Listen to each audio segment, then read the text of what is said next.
from. This is a picture of my extended family on my mum's side from a few years ago. And knowing my family helps me to know where I come from. And this question I think we ask our parents at some point. I remember being as a child, convinced that I must be adopted because I was so at odds with the rest of my family. I couldn't believe that I'd once been in my mum's tummy. I'm like, surely they got me mixed up at the hospital because this can't be my family. But as I grew up, I came around to the idea and became quite convinced that it was actually my family. And wanted to know more about my family, where they came from and where they grew up. And yeah, my mum's side of the family is probably the side that I'm the closest to. I grew up just across town from some of my cousins and an hour away from the rest of them. And there have been many generations of farmers in this family that have lived in the Waikato and the King Country.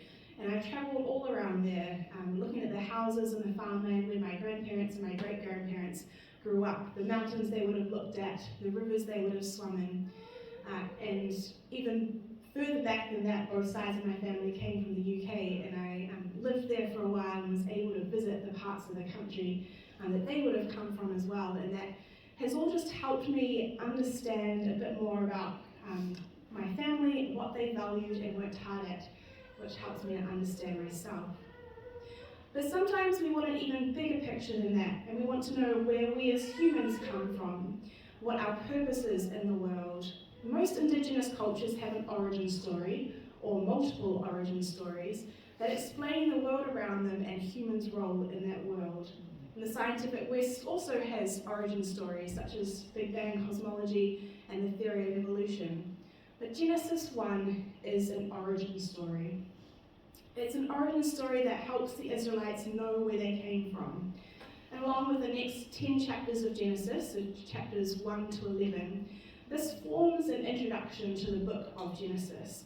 It introduces ideas and motifs that will be important in the following stories, namely key ideas about God and his relationship with man. So let me just remind you of Genesis 1 to 11 and the key events in this timeline. So we've just heard Genesis 1, the 7-day creation story. Then in the next chapter of Genesis, we see Adam and Eve in the garden. Easy to see. Genesis 3, Adam and Eve eat the fruit from the tree of the knowledge of good and evil and get cast out of the garden. That's the story of the introduction of what we call sin. And then there's a big flood which wipes out most of the living world apart from Noah and his family and two of every kind. They managed to survive the flood of 40 days and 40 nights. And then towards in chapter 11, kind of the end of this introduction, is the Tower of Babel, where all of civilization was united and thought they could be gods, but God came and destroyed the tower and scattered the people.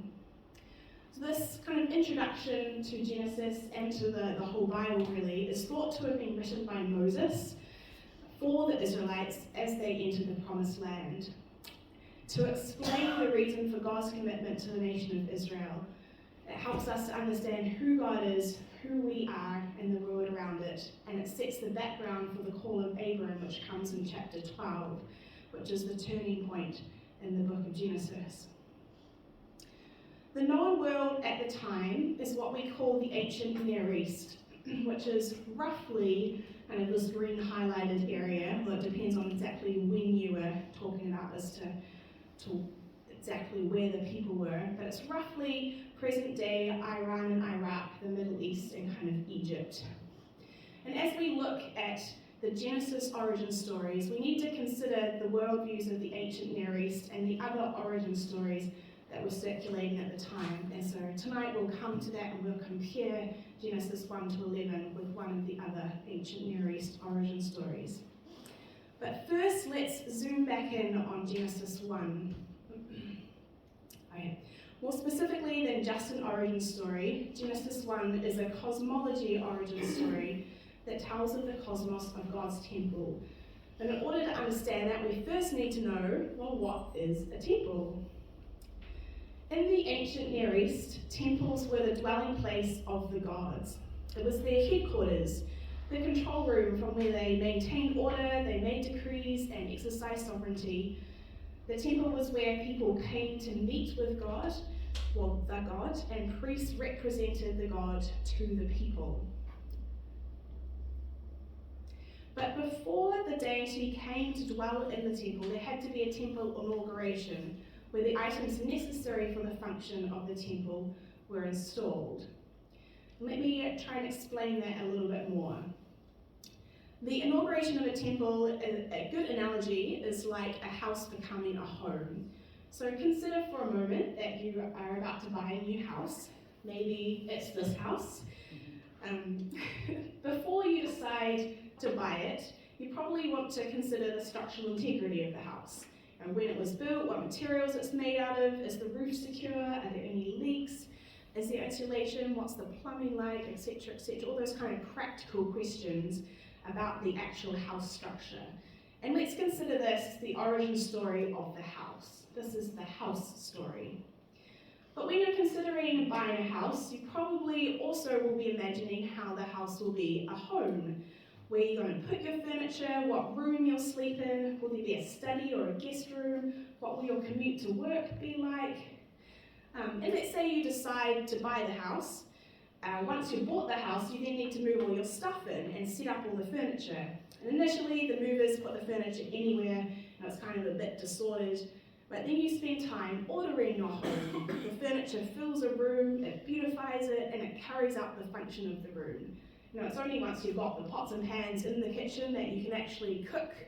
It's only once you've arranged the couches that you can sit in the living room and have guests over. And once you've got a bed in the bedroom that you can then sleep comfortably there. So once you've moved in and ordered all your things, which may take several days, then you can rest from setting up home and start living day-to-day life. So let's call this the origin story of the home story. The inauguration of a temple is like the story of the home. The construction of the temple has already happened, the house has already been built, but it needs to be filled with the items that lets it function as a temple. It has to become a home. An example in the Bible of inaugurating a temple is in Exodus 40. So the Israelites have come out of Egypt, they're in the wilderness, and God instructs them on how to build the tent of meeting, or the tabernacle, basically a temple that can be moved, and this is the place where the Israelites come to meet with God. So Exodus tells us all about how the tent of meeting was made in chapters 35 to 39. Then Moses inspects the work and finds it just as the Lord has commanded. So then the tent of meeting can be set up or inaugurated, and it can function as a temple.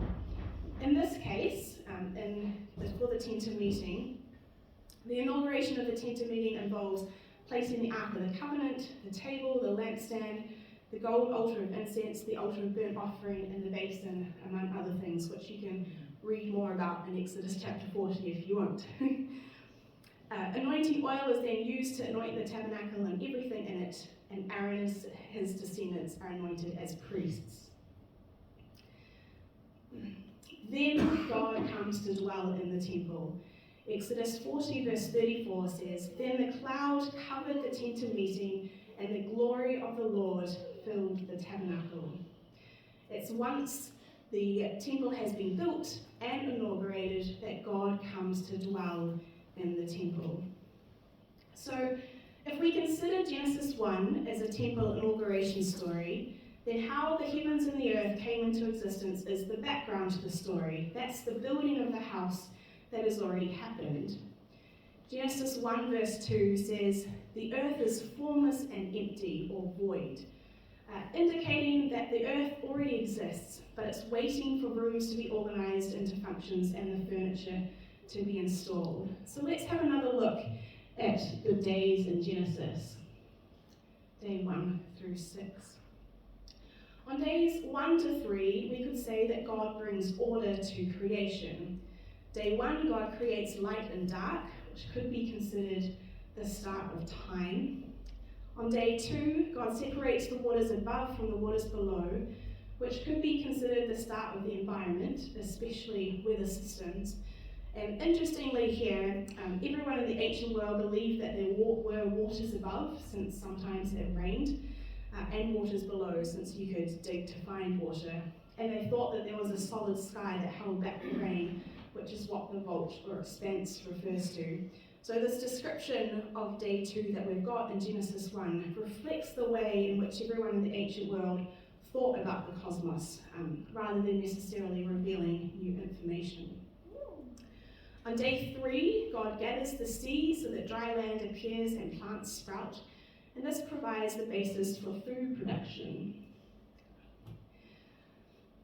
So we see on days 1 to 3 how God forms the major functions of human existence: time, weather, and food. The earth is now formed, the furniture is ready to be installed. So on day 4 we get the sun and moon installed as lights in the sky. They function to govern day and night and mark the seasons and festivals. On day 5, the birds fill the sky and the sea creatures fill the waters below. And note that the waters above aren't mentioned because humans can't observe what's in the waters above. This is from a human perspective. And on day 6, the land produces living creatures. And again, this reflects an ancient worldview, since many animal births took place in sheltered places, like burrows. The babies appeared to be emerging from the ground, which is why some scholars think that it's written like this. And on day 6, human beings are also created, distinguished from other animals by being created in the image of God. We are told to multiply and fill the earth and to steward creation. So on days 4 to 6, God fills and beautifies creation, and each of these things, the sun, moon, birds, sea creatures, land creatures, and humans, means that creation can function as it should, just as a furniture enables a house to be a home. God has brought forth order and beauty and made a world where life can flourish. Now you'll remember that the last step in the inauguration of a temple is for the deity to come and dwell in the temple. And that's what we have in day 7. God rests. In other words, he rests from unpacking and arranging furniture, and he takes up residence in the temple. Day-to-day life can begin. So this is how Genesis 1 can be interpreted as the inauguration of a temple, where the cosmos, the entire cosmos, the world, is God's temple. And I think it's quite a different way for most of us to understand the creation origin story. It's okay if you haven't quite followed. Most of what I have talked about is drawn from the theologian John Walton, and so if you want to read more, I recommend his book, The Lost World of Adam and Eve. But the big idea is that Genesis 1 is the origin story of a home, not the origin story of a house. And that home is the temple of God. And this seems to make sense of the ancient worldviews and doesn't force the text to answer questions that it wasn't intended to answer. So what do we learn about God from the creation account in Genesis 1? Well, we see that God alone is God and is king over the whole world. We see that he is in control of his creation and that creation reflects his glory, just as a temple reflected the glory of the deity that resided there. We see that humans are distinguished as the image bearers of God, and in Genesis 2, where the Garden of Eden is described, we'll see that humans are given the role of being priests in God's temple, representing God to the rest of the creation. Yet humans are also part of creation, and together with all created creatures, we are part of a cosmic choir that will worship God. Because what do we do in a temple? We worship the deity. I'll come back to this question in more detail soon, because in order to fully appreciate what Genesis 1 is telling us theologically, we need to compare it with other ancient Near Eastern stories.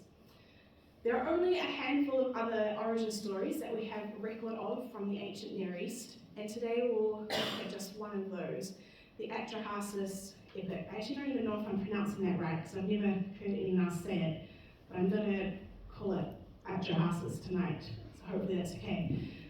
This is from Mesopotamia, which is, and it's the most complete story that we have record of. Oh, I seem to have lost Okay, there we go. At your houses? Yep, that'll do it. So this epic story was probably written in about 18th century BC, which feels very old, on clay tablets. It includes an origin story and a flood story. So we'll compare it to, that's Genesis kind of 6 to 8 is kind of the flood story in our Bible. And Atrahasis is the name of the hero who survives the flood, like we have Noah in the Bible. So it's written as a poem and it's quite long, so I'm going to summarize the story for you. So, are you ready? There are three great gods: Anu, the god of the sky, Enel, the god of earth, and Enki, the god of water.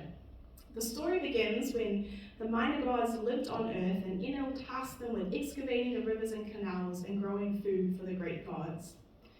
But after many years, the minor gods became tired and they went on strike, refusing to do the strenuous labor anymore.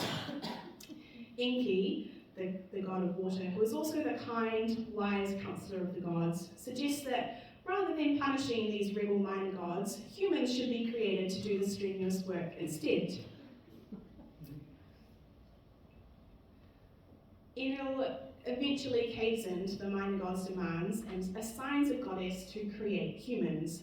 So this goddess shapes clay to create 7 human couples, 7 men and 7 women, to do the work for the minor gods. But there was a problem. After about 600 years, there were so many humans and they were making so much noise that they were stopping the great gods from sleeping. And the gods decided to wipe them out. They tried a plague, they tried a famine and a drought, but the humans managed to survive each one. And eventually, Enel persuades all his fellow gods to send a flood to destroy mankind. But Enki, the nice god, disagreed and secretly tipped off Atrahasis to build an ark for his family, friends, and animals to escape in. The flood was catastrophic. The gods were afraid of the ferocity of the storm, and all living creatures were wiped out except for Atrahasis and his crew. And as soon as they landed, they offered a sacrifice.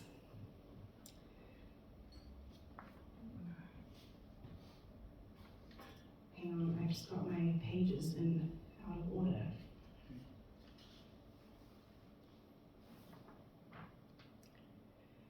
To stop the population explosion from ever getting out of hand again, Enel had the mother goddess redesign man a little. From now on, some women would suffer from infertility, babies would often be stillborn or die very young, and yet other women would enter religious orders and never have children. And from then on, death would come to everyone in old age. Aging became a thing. So that's the story. You may have noticed quite a few similarities with the origin story that we have in Genesis, such as humans are created by the gods, the humans procreate and multiply, there's a worldwide flood, there's some explanation for why death exists, but there's also a lot of differences, and most of these are significant.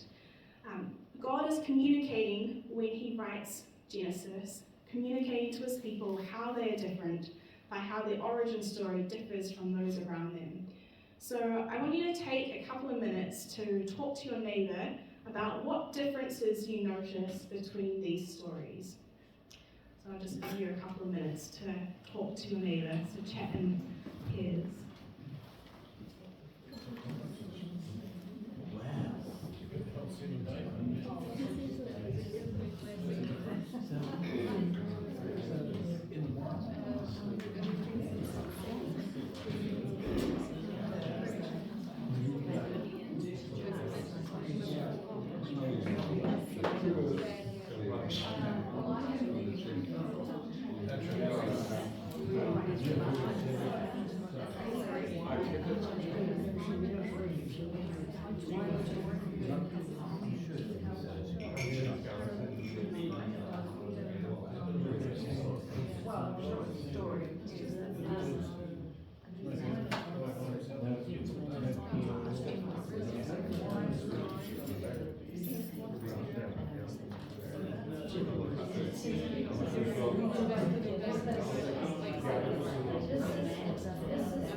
Okay, if I can draw your attention back, why don't you shout out some of the differences that you noticed?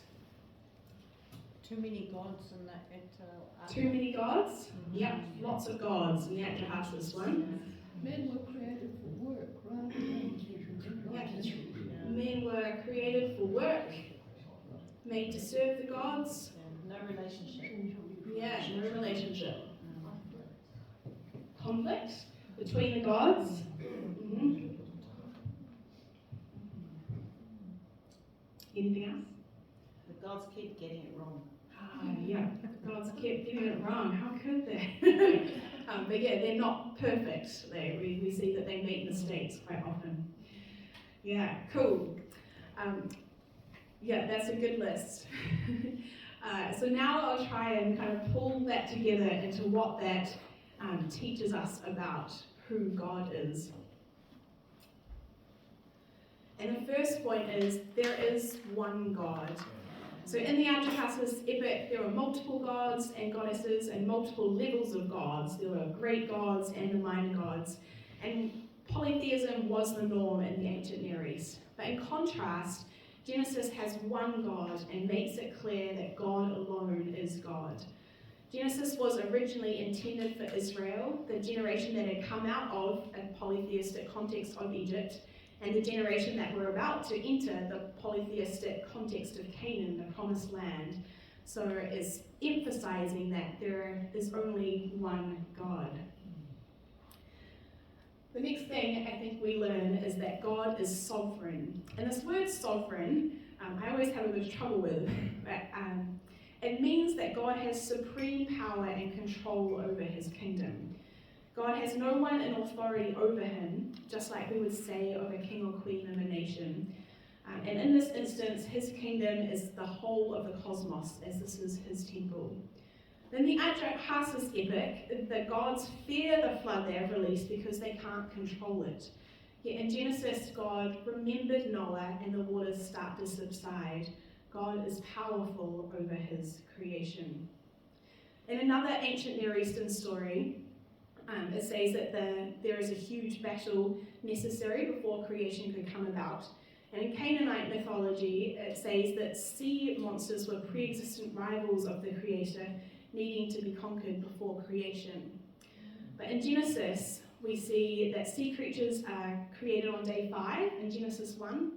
And there's no one challenging God's authority. God acts in complete control when he creates. The next thing I think we notice is that God is unified or united. In Atrahasis, the minor gods disagree with the major gods, and the major gods disagree with each other when it comes to wiping out humanity. You know, one of them is like, I'm not going to keep this a secret, I'm going to go tell this guy over here. And there's no unifying kind of consensus between them. In contrast, the God of Genesis is united within himself. The Father, Son, and Holy Spirit, the three persons of God, which we often refer to as the Trinity, they create together. We don't see any conflict there. It is a unified action. We also see that human beings are central to the divine purpose in Genesis. In the Atrahasis account, mankind is an afterthought, created to break the strike called by the minor gods. Humans do the bidding of the gods, working for the gods and providing food for them, which is typical of ancient Near Eastern stories where humans are depicted as slaves and pawns of the gods. But in Genesis 1, humans are distinguished as created in the image of God. God doesn't need anything from them. So rather than humans being slaves to the God, God appoints them as priests in his temple. Rather than them, the humans providing God with food, it's God who supplies humans with food in the Garden of Eden.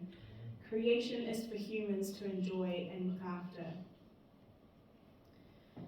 In Atrahasis, the human population explosion disturbs the gods, and they try and limit it, control it by plague, drought, famine, and then the flood.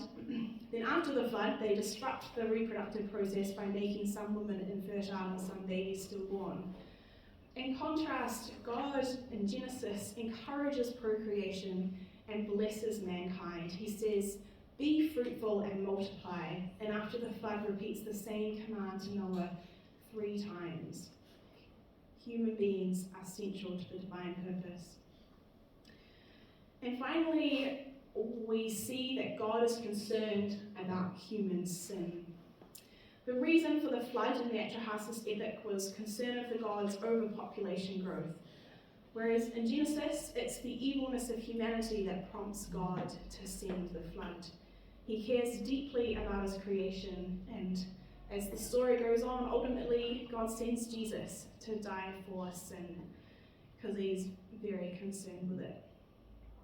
So, to kind of sum up, the Genesis origin story is a retelling of familiar ancient Near Eastern origin stories, but with some key differences which have theological implications. Polytheism is replaced by monotheism, divine weakness replaced by almighty power. Human beings are no longer seen as a sideline, but central to the divine purpose. God looks after man by supplying him with food, not the other way around. And the God of Genesis is very concerned about human sin. We might sum up all of these points by saying that God loves creation. He didn't create out of a need for slaves or for subjects to worship him. God created out of love, and he is deeply invested in his creation, such that he cares about what humans do and how they're living. In Genesis 1 to 11, we've seen that God intervenes with a flood and at the Tower of Babel, and in the rest of the Bible we get more glimpses of the way that he sustains his creation. And as I just said, God so loved the world that he sent his son Jesus to die for us and to redeem the earth.